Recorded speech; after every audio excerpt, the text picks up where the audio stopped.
Cuma kalau dilihat sejarah ya, Menkominfo ini ya, saya sih agak prihatin sebenarnya. Ya, mulai dari Tifatul, ya buat Heeh. apa internet cepat. Terus kena Johnny G. Plate. Gara-gara Sekarang berarti. ini, kenapa kok, ini apa ya? Apa ini semacam kutukan ini? Iya, rupanya Menkominfonya ini Indonesia anu ya. ini selalu dijabat oleh orang-orang yang nggak kompeten ini.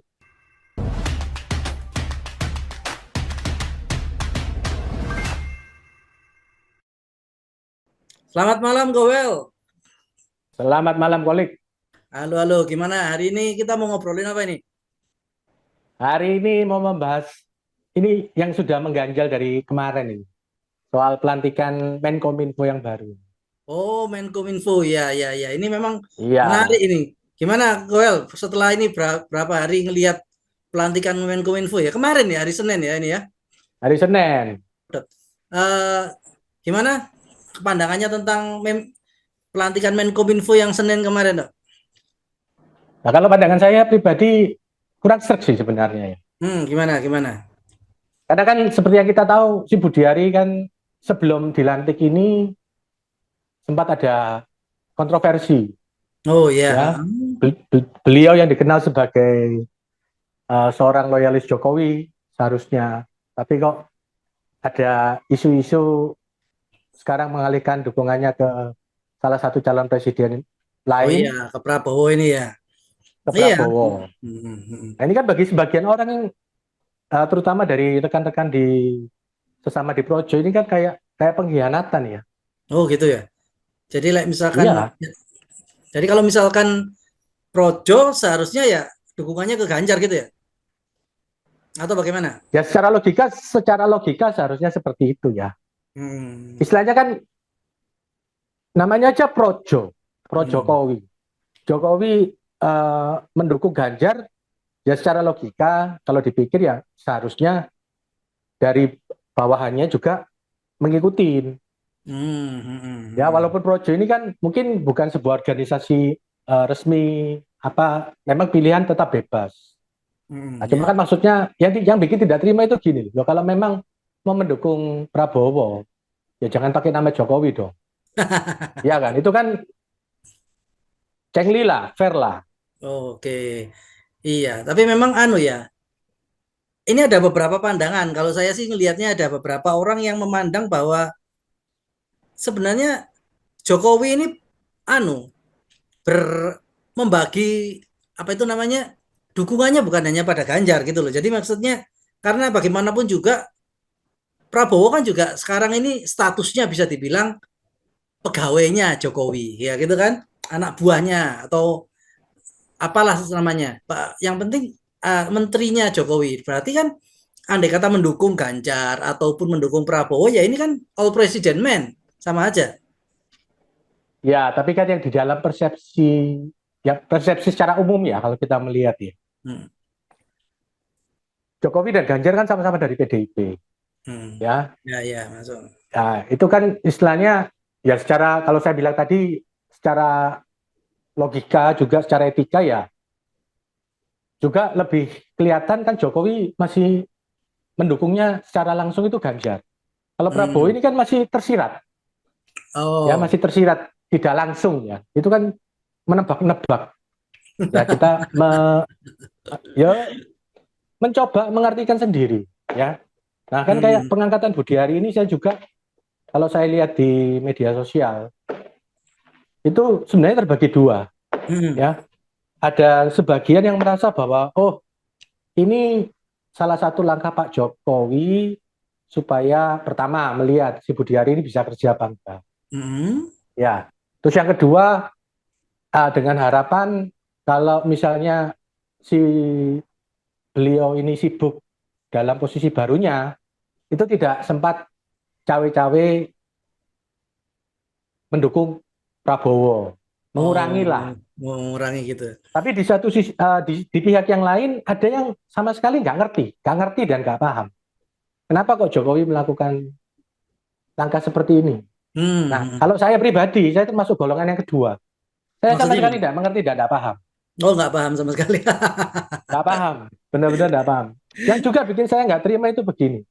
kenapa kok orang kayak gini ini diberi panggung gitu. Hmm. Ya apa tidak ada calon lain yang lebih baik, ya kan? Nah, Cara kalau kita pikir secara akal sehat, tentu pertanyaan itu akan timbul gitu loh. Kenapa kok nggak ada orang lain? Emangnya yang bersangkutan punya kemampuan lebih untuk mengisi posisi tersebut? Kalau ya, memang ya. iya, kenapa kok nggak dari pertama aja dijadikan wakilnya Menkominfo? Hmm. Iya, iya. Seperti itu kok. Iya, saya sendiri sih baca-baca apa itu dengar-dengar dari pendapatnya macam-macam itu kelihatannya terbagi menjadi beberapa kemungkinan lah. Namanya politik ini kan kita nggak tahu ya. Yang Cair, tahu cair. ya pasti hanya Encer, politik itu encer. hanya yang tahu itu kan cuman apa itu namanya Pak Jokowi sendiri dan mungkin beberapa elit yang terbatas. Jadi pandangannya itu Itu. terpecah menjadi beberapa bagian. Yang pertama, mereka itu memandang bahwa yang memandang ya seperti yang panjangannya Kowel tadi. Ini adalah Ya. supaya eh, Budi Arinya jarinya sibuk. itu sudah enggak usah kemana-mana atau seperti yang ini sama pandangannya Mas Alif ini. Mas Alif kan ngomongnya Ya. sama bahwa supaya supaya sudah enggak kemana-mana dipakai Bu Diori dijadikan menteri supaya dia sudah enggak mendukung Jokowi enggak mendukung Prabowo lagi tapi Ya, murni jadi mendukung Ganjar ya kan itu. Nah, ada ah, pandangan yang mengatakan demikian bahwa sebenarnya kan gini, kalau kita lihat bahwa ada yang memandang bahwa Jokowi ini sebenarnya agak berseberangan dengan Bu Mega dalam beberapa hal, termasuk kasus Piala termasuk Dunia yang pemilihan Ganjar iya sebagai dalam waktu capres. pemilihan Ganjar itu kan, nah ketika akhirnya memilih Ganjar itu kan karena apa itu namanya setelah kasus Piala Dunia itu rupanya ada yang memandang bahwa rupanya Jokowi ini kurang nyaman dengan mungkin Ganjar dianggap kok terlalu dalam tanda kutip itu kok nurut sama Bu Mega keterlaluan. Sehingga akhirnya mereka melihat bahwa Jokowi itu kalau kita saksikan ya waktu rapat projo yang besar di GBK itu kan Ya, Jokowi pidatonya lama dan berapi-api. Nah, kita bisa ingat itu sampai 1 jam lebih, hampir 2 jam mungkin ya, saya ingat saya. Kemudian tapi kalau waktu yang di acaranya PDI, dia bisa dibilang itu ya ini kita bisa sedikit berbeda ngomong. pendapat, tapi ya dingin. Gitu. Jadi dia Dingin merasa ya. bahwa waktu di GBK di PDI itu merasa bukan rumah, tetapi ketika dia di GBK bareng Projo, ini rumahnya, semuanya itu pendukungnya Hmm. Jokowi sehingga memang dia merasa bahwa ya ini adalah rumahku, ini adalah pendukungku. Nah, saya bebas berkata apa saja, gitu loh. Jadi mereka ada pandangan yang mengatakan bahwa ya ini yang betul Budi Ari ini sekaligus bahwa kan eh, Budi Ari ini kan menggantikan salah satu politikus Nasdem. Nah, Ya, kalau politikus Nasdem ini digantikan kan kemungkinannya ada tiga. Dia digantikan oleh politisi Nasdem atau politisi pendukung yang lain. Yang kedua dia digantikan oleh profesional. Yang ketiga dia digantikan oleh ini bukan pendukung partai, bukan juga Nasdem, profesional, tapi ini adalah tapi relawan. pendukung Jadinya Jokowi. nggak pendukung Jokowi. Jadinya dia memilih ini. Kalau andai kata misalkan dia yang dipilih adalah politisi. Kolik Nah, misalnya. politisi siapa begitu yang dipilih. Nah, nanti kan kekuatannya jadi imbangannya jadi beda. Sekarang misalkan PDIP 4, yang ini Golkar 2, yang Gerindra 2, PKB 1, PAN 1, PAN 1, P3 1. Nah, kalau kita tambah misalkan salah satu, nah kan nanti ada ketidakseimbangan. Nah, ini dengan menyasukkan ini semuanya selesai. Jadi segala sesuatunya enggak ada lagi yang berdebat. Oh, siapa yang nggak dapat, siapa yang dapat. Nah, kalau yang dikasih relawannya gitu. Itu pandangannya jadi merasa bahwa ya ini yang saya mau pilih ya ini. Ada yang mengatakan bahwa ya memang Jokowi mau pilihnya anu projo gitu loh. Loyalisnya Ya dia. loyalisnya. Jadi dia nggak milih dari partai, dia nggak milih profesional, tapi dia Profesional pilih yang loyalisnya. Jadi pilihan ketiga begitu loh. Jadi dia memandang dengan ya memang ini pertimbangan bukan supaya keterpaksaan.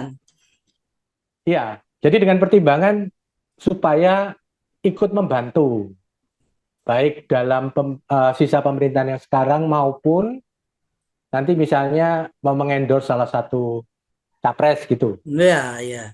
Ini menurut saya Nah, sih cuma pandangannya masih menarik loh. Jadi dalam artian dia masih membuka peluang untuk mendukung Prabowo. Kalau ini loh pandangannya yang pandangan kedua ini berarti dia masih mendukung, ada kemungkinan mendukung Prabowo karena yang andai kata dia tidak puas dengan Ganjar, misalkan ini ya, ini pandangan ini apa itu analisa politik ya. Jadi andai kata dia nggak puas dengan Ganjar, maka dia akan ini loh, saya punya backup nih. Ini ada bisa mendukung ke Prabowo. Jadi tetap Jokowi memainkan dua sisi untuk paling nggak yang pasti Anies sudah pasti dibuang, yang kita pilih ada yang dua-duanya ada. fokusnya sekarang di Prabowo dan Ganjar. Iya, begitu.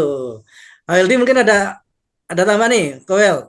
Nah, cuma saya gini, kalau yang tadi kolik bilang istilahnya dengan pengangkatan Budiari ini supaya bisa menguatkan kalau nanti misalnya mau bermain di dua kaki ya di Ganjar dan di Prabowo sih ya oke-oke aja.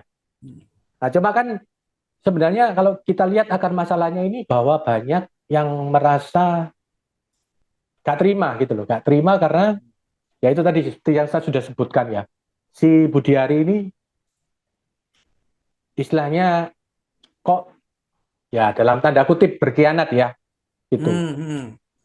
Dan yang kedua kalau dengan alasan misalnya untuk membantu tadi seperti kolik bilang ataupun misalnya supaya dia tidak ikut supaya dia sibuk jadi menteri terus dia tidak ikut urusan ini. Nah, sekarang saya mau tanya, misalnya setelah dia jadi menteri, dia tetap melakukan aktivitasnya, dia tetap melakukan dukungannya kepada Prabowo, terus gimana? Masa mau diganti lagi kan nggak mungkin, Pak. Lah, Dan justru tidak ada yang kan yang bisa menjamin, ya tidak ada yang bisa menjamin bahwa setelah yang bersangkutan diangkat, itu rencananya bakal seperti itu. Oh, dia mengurangi aktivitasnya di kegiatan dukung-mendukung dan lebih fokus kepada kerjaan menteri. Kan nggak ada jaminannya, Pak. Karena saya melihat si Budiari ini kan orangnya oportunis. Dia ada ya. kesempatan, dia ada kesempatan, dia pergunakan sebaik-baiknya. Ya, Ya. bahkan kan seperti seperti yang sudah diketahui, banyak juga yang merasa si Budiari lebih mementingkan misalnya adiknya dijadikan Hmm. salah satu Dua direksi adiknya ini. BUMN. Ya, dua kan, gitu loh. Nah, tidak ada kan yang bisa menjamin kalau seperti kata Mas Alif, oke, ya itu nggak apa-apa, berarti skenario jalan. Tapi kalau enggak, ya misalnya dia tetap malah dia tambah gencar. Apalagi kalau misalnya dia apa ya, menghalangi secara tidak langsung. Seperti kayak Seward. Wah, Seward kan diketahui sebagian ada yang berseberangan dengan Prabowo. Terus nanti dia memanfaatkan kekuatannya di Menkominfo untuk memberangus, ya memberangus lah. Nah, terus bagaimana terus? Kata Ya. Mbak istilahnya dikhianati dua kali. Ya, loh, iya dong. Iya. Ini sakitnya, istilahnya nanti lukanya belum sembuh dikasih garam lagi nanti. Tambah perih nanti. Perih, jenderal perih ini nanti. Makanya saya pikir memang politik itu seru ya. Jadi kita bisa memandang dari beberapa sudut pandang. Ya itu saya tadi ngelihat bahwa ya Budiari ini bagaimanapun juga seperti yang saya katakan tadi, Budi ini mungkin Pak Jokowi kalau lebih nyaman dengan Budiari ya oke gitu loh. Jadi maksudnya terlepas bahwa beberapa dari kita termasuk saya sendiri sih sebenarnya nggak terlalu ya bagaimana ya, Gak terlalu seret. nggak terlalu serak kalau ngomong nanti titit gitu ya Gak kira-kira cocok malah lah. ya bahasa Inggrisnya bencek no gitu ya nanti. Iya. Jadi ini saya Cuma merasa kalau saya lihat ya, si Budiari ini sebenarnya ada jodoh loh sama Prabowo. Kalau dalam pandangan saya. gimana? Jadi Prabowo ini secara tidak langsung menjadi milestone. Jadi menjadi milestone kenaikan karirnya si Budiari. Hmm, Ya, jadi bayangin, dia setelah membantu memenangkan Jokowi di 2014 dan 2019. ya. Saat, kalau boleh dibilang satu-satunya alasan dia diangkat menjadi wakil menteri adalah karena dia ngambek kok Prabowo diangkat jadi Menhan. Betul ya? Dan ini kok kedua kali setelah dia membela Prabowo, malah dia diangkat jadi menteri. Nah kalau saya bilang jadi secara nggak langsung, si Hmm. Budiari ini naik naik karirnya ini Gara-gara sedikit banyak Prabowo. gara-gara Prabowo. Makanya saya bilang sedikit banyak bisa-bisa dia ada jodoh ini sama Prabowo. Ya, mungkin nih. Jadi ada kemungkinan berarti andai Iya, kata nanti Prabowo jadi, Budiarinya bisa jadi menteri lagi nih kelihatannya nih. loh, kalau saya melihat namanya dia oportunis, dia pasti akan melakukan hal ini. Hmm. Makanya saya jadi agak ragu dengan anggapan bahwa kalau dia sudah jadi menteri, dia akan sibuk, dia tidak akan uh, melakukan tidak terlalu aktif nanti di dunia mendukung capres. Saya kok jadi agak ragu-ragu sebenarnya. Ya, ya, ya. Ya tapi di luar dari itulah. Nah, sekarang kalau kita nilai secara oke lah itu kan satu masalah sendiri ya. Tapi bagaimana kalau menurut kolik kira-kira dia kedepannya sebagai Menkominfo bagaimana ya? Dari opini Terus terang seorang kolik ini. kalau kinerjanya saya sendiri belum pernah lihat ya. Jadi dalam artian ketika dia selama ini menjadi wamen ya, wakil menteri, saya nggak dengar sepak terjangnya atau melihat dia punya sesuatu apa itu berguna sesuatu ya. Karena atau mungkin kurang terekspos atau memang dianya yang biasa-biasa saja kinerjanya saya tidak tahu. Tetapi selama ini kelihatannya belum belum ada kita nggak lihat buktinya ya. Tapi kalau dia saya lihat dia diberi tugas yang cukup berat ini sama Pak Jokowi ya. Dia diberi tugas untuk menyelesaikan BTS ini selesai. Jadi dananya udah 10 triliun ini keluar. 8 triliun di korupsi. Cuman 2 Di triliun. korupsi. Ya, sudah yang tinggal 2 triliun berarti dia harus mendata, menginventaris ini semua BTS yang sudah tersambung dan kemudian BTS ini memang betul-betul sudah berfungsi atau enggak. Jadi dia harus Jalan apa menginventaris enggak ya, berfungsi satu-satu, apa enggak. kemudian juga harapannya Jokowi kan bukan hanya kasus BTS ini selesai secara hukum, tetapi BTS-nya sendiri harus berfungsi karena kan ini kan yang menjadi Ya, peninggalannya legasinya Jokowi dalam bidang tol langit dan kira-kira telekomunikasi. gitu. Iya, masalah Ya, komunikasi. itu Jadi, itu salah satu saya masih ingat itu. Salah hmm, satu eh, topik kampanye yang dibawakan oleh Maruf Amin hmm, hmm. pada saat kampanye Iya, waktu 2019 ya ini debat itu. yang tol langit Iya, ini. iya makanya andai kata ini Ya, tugasnya cuma nggak main-main ini tugasnya ini berat lah menurut saya. cuma kalau dilihat sejarah ya Menkominfo ini ya saya sih agak prihatin sebenarnya. Ya mulai dari Tifatul, ya buat Heeh. apa internet cepat. Terus kena Johnny G Plate. Kira-kira Sekarang berarti.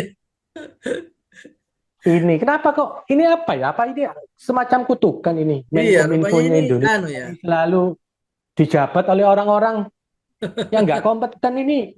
Padahal kalau kita ngomong ya, misalnya dulu kayak Jonan, dia menjadi Menteri Perhubungan itu kan langsung perubahannya signifikan. Iya, betul, betul, betul. Jadi kadang-kadang kan cuma butuh satu orang yang tepat, Hmm. biarpun masa jabatannya cuma pendek, untuk meletakkan dasar. Nah ini Hmm. kenapa kok kita Menkominfo ini Enggak, lagi-lagi kok enggak ada yang luar biasa, enggak ini ada yang beres ya. nggak tepat gitu loh. Hmm. Iya, makanya itu. Memang ini rupanya Menkominfo ini rupanya untuk kedepannya nggak tahu ya kita lihat yang ini saya terus terang juga agak kurang yakin ya masa jabatannya cuma setahun setelah itu sudah sibuk pemilu apakah betul-betul dia bisa menjalankan tugas selama setahun ini saya terus terang nggak yakin ini ya kita lihat aja ya kira-kira setahun ke depan gimana ini. Ya bahan ngelesnya banyak gitu loh. Nanti kan waktu kerja saya singkat, makanya Iya, saya perlu waktu lagi untuk meneruskan loh. Itu bisa jadi salah satu alasan iya bener ini. untuk dia istilahnya mengendorsi Prabowo. Mm-mm. Kalau saya yakin beginilah, nanti kalau andai-andai ya Prabowo terpilih, rasanya calon kandidat Menteri Menkominfo ya pasti Budi Hari ini. Loh iya, saya kok ada feeling Iya, seperti itu, gitu loh. ada kemungkinan. Mm-mm. Ada kemungkinan besar, gitu loh. Iya. Oke, jadi kita sudah sampai kira-kira sudah betul ini kesimpulan ini, walaupun kesimpulannya kesimpulan ala-ala apa itu Ala-ala namanya orang bapak-bapak, awam ini, ala bapak-bapak ini. bapak-bapak politik loh. Iya, bapak-bapak kan ngomong politik kan ya Iya, boleh. betul Masa betul. ngomongin, Bapak-bapak itu memang identik dengan ngobrolin politik.